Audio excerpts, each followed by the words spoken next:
If I had to go through the same curriculum you guys went through, there is no way I would have gotten into the schools that I got into. I can tell you that right now.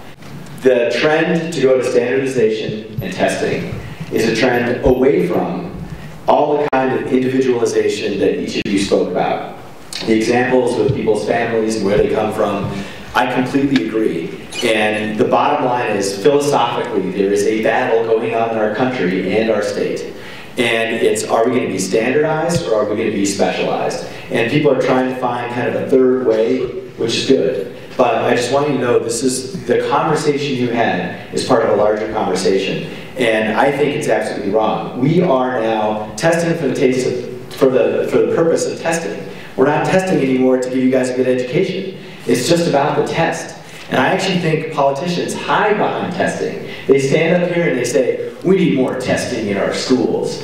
And they say, and that's how we're going to improve schools. It's not true. Testing is supposed to be a means to an end, not an end in of itself. And I think we've gone too far, and now it's an end in of itself.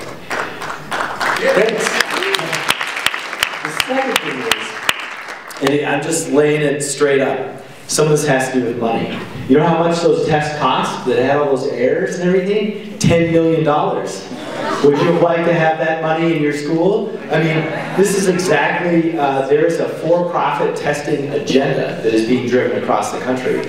And our state is falling prey to this agenda. And they're driving this rhetoric that more testing brings results when it's never been proven. So I'm just telling you straight up that how some of these things work. Now, the other thing is fear. Somebody brought this up too. And, you know, I'm not a teacher. My mom was in public school. My sister-in-law is. People are afraid to stand up like you guys just did. Teachers are afraid to do it because they're going to get fired. Principals are afraid to do it because they don't want to get fired. Superintendents are afraid because they're going to get fired. And school board members, not speaking personally about the one here, in general, are afraid to stand up against this because they are worried about the repercussions that come down from the governor. So I'm just telling you guys, this is one example. I'm not going to make partisan judgments or judgments on any other issues, but there's one person who's driving this in our state, and it's the governor. That's it. You want to change? You want something different? There's one person who can do that tomorrow. So you've got to remember, and you've got to tell your parents or your teachers that, like, you want the quickest way to change and to fix this. And I say the same thing. I tell our governor, I need you to fix this. These are all executive initiatives that are being driven through.